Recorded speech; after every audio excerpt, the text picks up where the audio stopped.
వేడి వేడి అన్నంలో ఇంక చూడండి, స్పెషల్ ఎగ్ ఫ్రై చాలా బాగుంటుంది, అద్రిపోతుంది టేస్ట్ అయితే.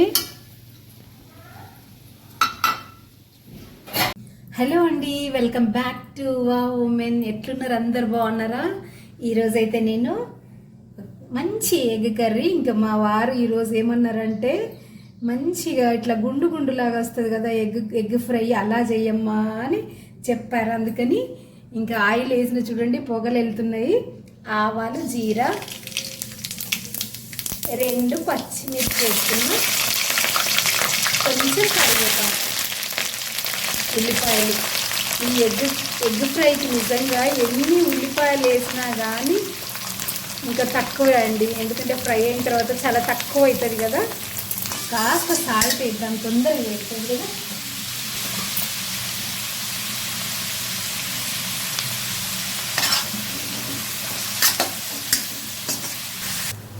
చూడండి, మన ఉల్లిపాయ అయితే వేగింది, కాస్త బ్రౌన్ కలర్ వచ్చింది కదా.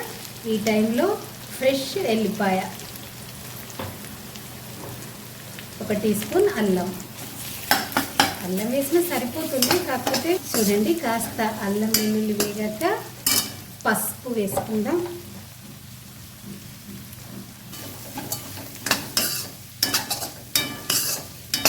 మనం వేగేటప్పుడు కాస్త సాల్ట్ వేసాం కదా, సాల్ట్ చూసుకొని వేసుకోవాలి. ఒక 1 టీ స్పూన్ అయితే సాల్ట్ వేస్తున్నా. కారం ఇంకా మీ టేస్ట్కి తగ్గట్టు వేసుకోండి.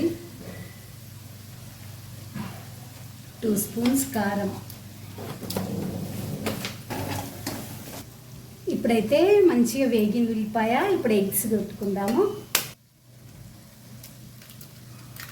ఇదైతే సరిగా పగలలేదు.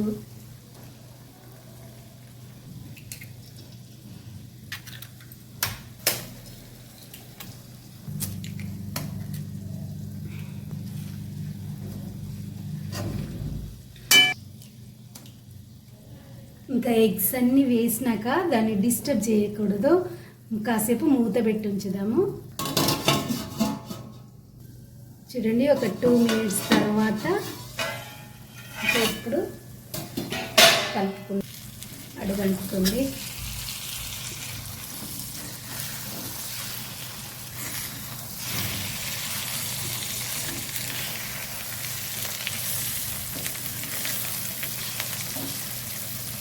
ఒక 5-6 మినిట్స్ మంచిగా వేగనివ్వాలి. మంచిగా ఉడకాలి కదా లోపల, లేకపోతే అంతా కొంచెం నీచు స్మెల్ వస్తుంది, నీచు స్మెల్, ఎగ్ స్మెల్ వస్తుంది. అందుకని ఒక 1/2 టీ స్పూన్ వేయించిన ధనియాల పొడి, కాస్త కొత్తిమీరాకు,